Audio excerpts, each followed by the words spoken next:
Assalamualaikum teman-teman, gimana kabarnya hari ini? Semoga kita semua selalu dalam keadaan baik, sehat, dan selalu dalam lindungan Allah Subhanahu wa Ta'ala. Oke, di konten kali ini spesial ya. Jadi di konten kali ini kita akan bahas tentang cara memaknai hidup nih. Cara memaknai ujian hidup di usia 36 tahun. Oke, ikuti saya.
Semoga diberikan kesuksesan ke depannya.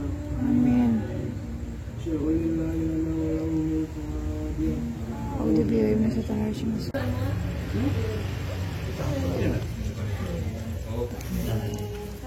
Ini kumpul-kumpul. Alhamdulillah.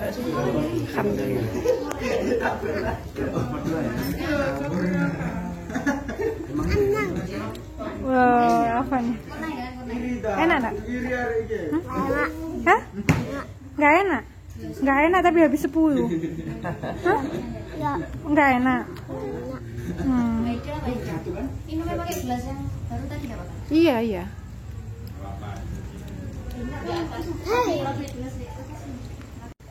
Belum meninggalkan tempat ini dan melanjutkan aktivitas. Marilah kita berdoa yang menikmati kenikmatan hari ini. Amin.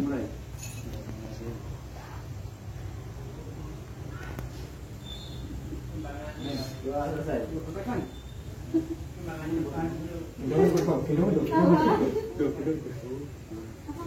Taruna Jaya.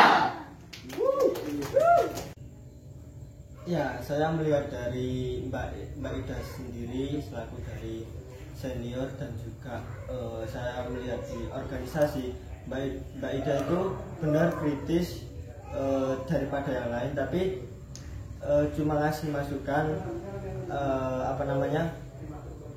terkadang Mbak Ida itu masih pemikirannya kayak yang dulu gitu loh.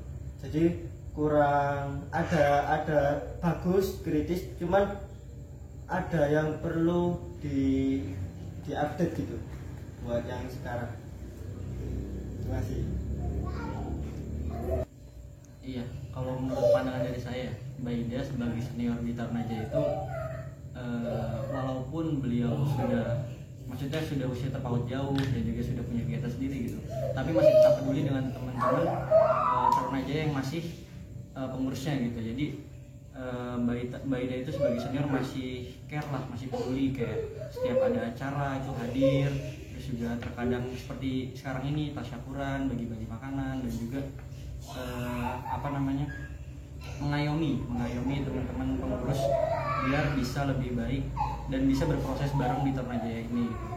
Menurut pandangan saya seperti itu. Jadi alhamdulillah dan terima kasih banget kita ini punya senior seperti Mbak Ida gitu. Jadinya bisa lebih berkembang bareng. Ini tuh dari saya. Ya, kalau dari saya sendiri itu setuju juga apa yang sudah dikatakan sama dua teman saya yang dari sebelah. Karena kenapa? Terkait Mbak Ida sendiri di dalam organisasi selaku senior saya yang udah terpaku umurnya sangat jauh, itu benar-benar loyalitasnya masih ada.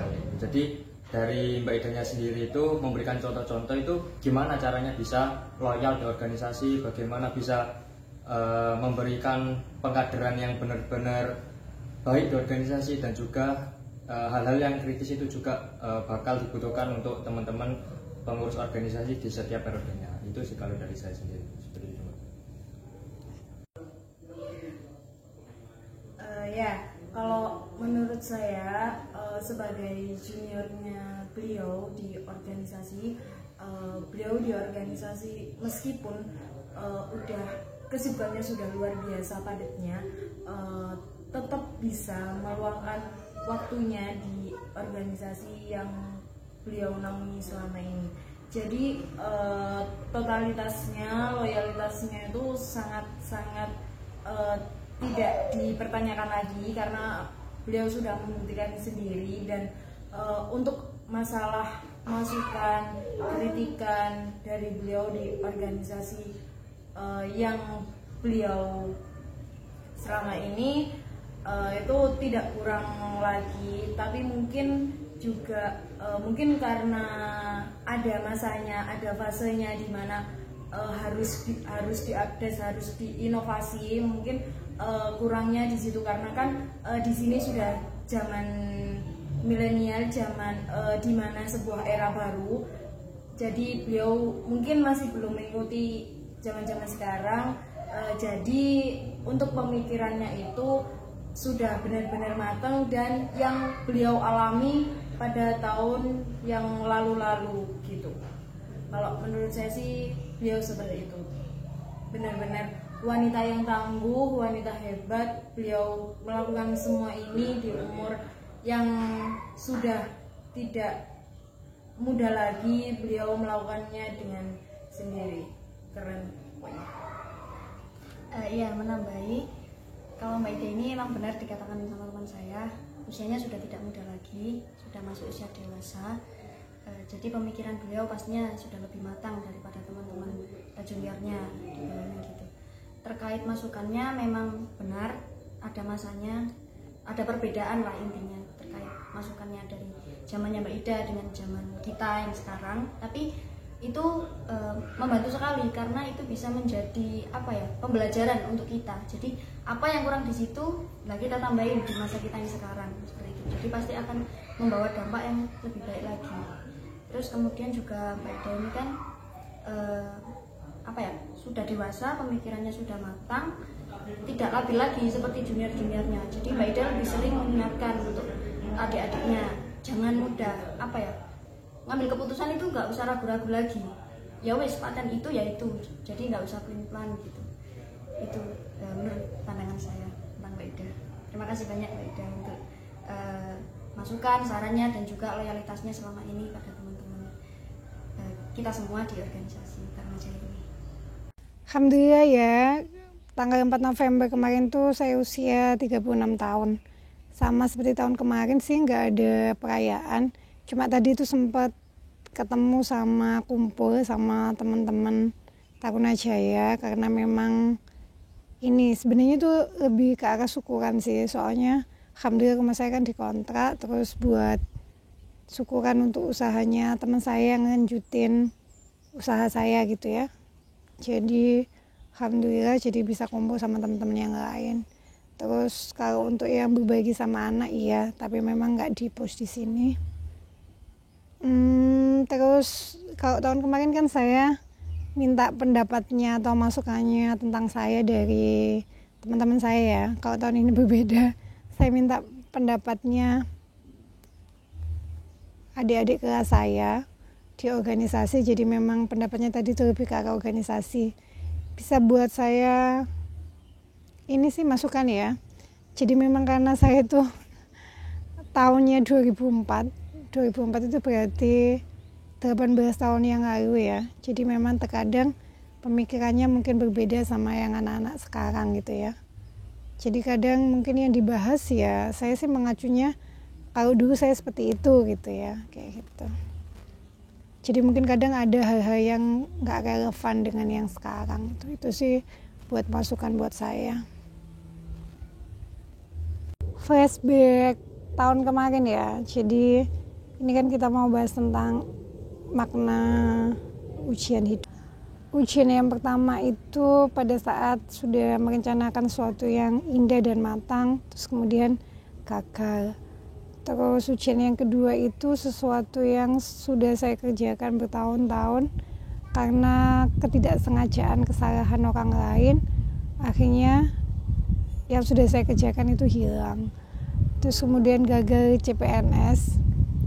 Terus yang keempat itu waktu bapak diuji sakit dan memang katanya dokter memang prediksi awalnya itu bapak lumpuh selamanya, terus kemudian nggak bisa bicara, terus kemudian hilang ingatan. Jadi saya harus menyiapkan mental untuk menerima itu seumur hidup gitu ya. Waktu itu perasaan saya itu sudah merasa bahwa wah lengkap ini ya Allah gitu ujiannya. Tapi kemudian saya memotivasi diri lagi untuk bangkit dan puji syukur alhamdulillah tahun ini Allah menunjukkan banyak hal, menunjukkan hikmahnya. Jadi memang awalnya kalau diuji itu saya selalu melihat bahwa bentuk ujian itu pasti harus ada dalam diri saya yang saya introspeksi diri. Pastinya saya pasti punya banyak dosa, banyak kesalahan, terus ada hal-hal yang memang harus saya perbaiki gitu ya. Terus kemudian mencari solusi dari permasalahan-permasalahan, terus kemudian tetap lanjutkan hidup dan fokus gitu ya. Tapi memang saya maksudnya menerima segala bentuk ujian itu dan percaya bahwa suatu saat nanti pasti ada keadaan yang jauh lebih baik lagi gitu. Tuh. Pasti saya percaya bahwa Allah tahu yang terbaik bagi hambanya, itu saya percaya. Tapi saya belum bisa pada saat itu ya, saya belum bisa melihat ya hikmahnya ya itu pasti yang terbaik gitu aja. Ternyata hikmah itu 1 tahun kemudian itu Allah membuka hikmah yang luar biasa dan saya benar-benar berterima kasih. Rencana indah yang sudah saya siapkan dengan matang terus kemudian gagal itu ternyata menyelamatkan saya dari perasaan bersalah seumur hidup saya gitu. Jadi kalau misalnya saya melaksanakan rencana itu, mungkin saya akan bayangi dengan rasa bersalah seumur hidup saya gitu. Tuh. Terus kemudian hikmah yang kedua pada saat Allah menguji bapak saya sakit, ternyata puji syukur alhamdulillah Allah juga memberikan perkembangan yang signifikan. Terus kemudian memberikan kesempatan untuk saya untuk mengabdi, untuk berbakti karena selama ini mungkin saya kan jauh ya, nggak serumah sama bapak saya gitu. Jadi untuk 1 tahun ini memang alhamdulillah meskipun saya masih terkadang kembali lagi ke rumah gitu, tapi memang waktu saya jauh lebih banyak menemani bapak saya gitu ya. Dan puji syukur alhamdulillah Allah masih welas dari yang prediksi dokter, ternyata alhamdulillah bapak bisa jalan, terus bisa bicara, terus ingat semuanya. Terus kemudian mandiri, tinggal yang menjadi PR mungkin tangannya gitu. Jadi saya tuh merasa benar-benar bersyukur gitu, benar-benar bersyukur atas apapun yang Allah berikan gitu ya. Terus kemudian saya juga merasa bersyukur bahwa pasti ada hikmah gitu dari semua yang telah Allah kasih gitu ya, kasih pembelajaran gitu. Terus ya ini benar-benar saya rasakan gitu di usia 36 tahun. Alhamdulillah sekali Allah masih memberikan kasih-Nya, memberikan nikmat yang tidak akan mungkin bisa saya hitung ya. Terus apa nih rencana ke depan gitu ya? Saya sih nggak pernah mematok tentang usia ya. Jadi bagi saya usia itu ya hanya proses untuk introspeksi diri aja, untuk menjadi diri lebih baik lagi gitu. Nggak mentarget usia ini harus begini, harus begitu gitu, nggak ada. semuanya ngalir aja gitu. Tapi memang saya mau fokus untuk bisa lebih baik lagi untuk sebagai seorang ibu buat Afan, anak buat bapak saya, buat mertua saya, buat almarhumah ibu saya, terus kemudian kakak yang baik buat adik saya, terus kemudian bunda asuh yang baik untuk anak-anak asuh saya, terus kemudian senior yang baik untuk organisasi saya, terus kemudian pencapaian untuk diri pribadi saya sendiri. Saya harus menjadi pribadi yang lebih baik lagi, lebih mencintai diri saya lagi. Terus kalau untuk proyek apa ke depan gitu ya, mungkin saya lebih fokus untuk melakukan hal-hal yang belum pernah saya lakukan. Banyak sih rencananya, tapi saya masih belum tahu mana yang akan saya lakukan lebih dulu. Saya pengen bikin novel, karena memang saya dulu sudah pernah bikin waktu kuliah. Kalau SMA itu karya ilmiah ya. Waktu kuliah itu sudah pernah bikin novel tapi nggak jadi-jadi. Mau saya teruskan itu.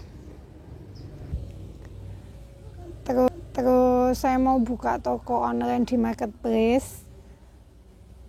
Terus kemudian mau belajar untuk trading atau mungkin saham mungkin ya. Belajar aja. Terus YouTube masih tetap, terus lebih mengaktifkan sosial media gitu ya. Jadi hal-hal yang bisa saya lakukan untuk produktif, tapi saya lakukan di rumah sambil menemani bapak saya. Terus untuk pasangan ya, pandangan saya tetap sama sih. Buat saya pasangan itu anugerah gitu ya, anugerah yang luar biasa yang nantinya mungkin sulit, yang pastinya sulit untuk didapat karena itu anugerah, atau mungkin juga nggak didapat. Tapi saya mensyukuri apapun itu karena saya sudah pernah diberi kesempatan atau diberikan anugerah yang luar biasa memiliki pasangan seperti almarhum suami saya. Jadi tidak ada yang saya sesali kalau misalnya saya memang ditadikan tidak memiliki pasangan lagi. Kalaupun nantinya misalkan ditadikan untuk memiliki pasangan, saya sih berdoa dan harapan saya itu bisa menjadikan diri saya lebih baik ya. Jadi kalau misalnya memiliki pasangan tapi tidak bisa menjadikan diri kita jauh lebih baik atau lebih banyak memberikan manfaat untuk orang lain, jauh lebih baik kita bahagia hidup sendiri gitu. Jadi seperti itu. Kalau untuk tentang saya pasangan, apapun itu sih saya pasrahkan sama Allah ya. Allah tahu yang terbaik bagi hambanya, Allah tahu yang terbaik untuk kita. Terkadang Allah tidak akan merubah akhir dari tujuan hidup kita, keadaan baik kita. Hanya mungkin Allah terkadang memberikan jalan yang berliku untuk kita, supaya ada setiap cerita ya di perjuangannya kita gitu. Oke, dan kita bisa mengambil hikmah atau pelajarannya. Oke, terima kasih teman-teman ya. Kurang lebihnya saya mohon maaf. Semoga video di konten kali ini bisa memberikan manfaat. Saya akhiri. Wassalamualaikum warahmatullahi wabarakatuh. Semoga bisa diberikan umur panjang untuk menginjak usia 37 tahun ke depan. Amin. Jangan lupa like, comment, and share. Karena satu video gratis. Jangan lupa bahagia dan selalu bersyukur.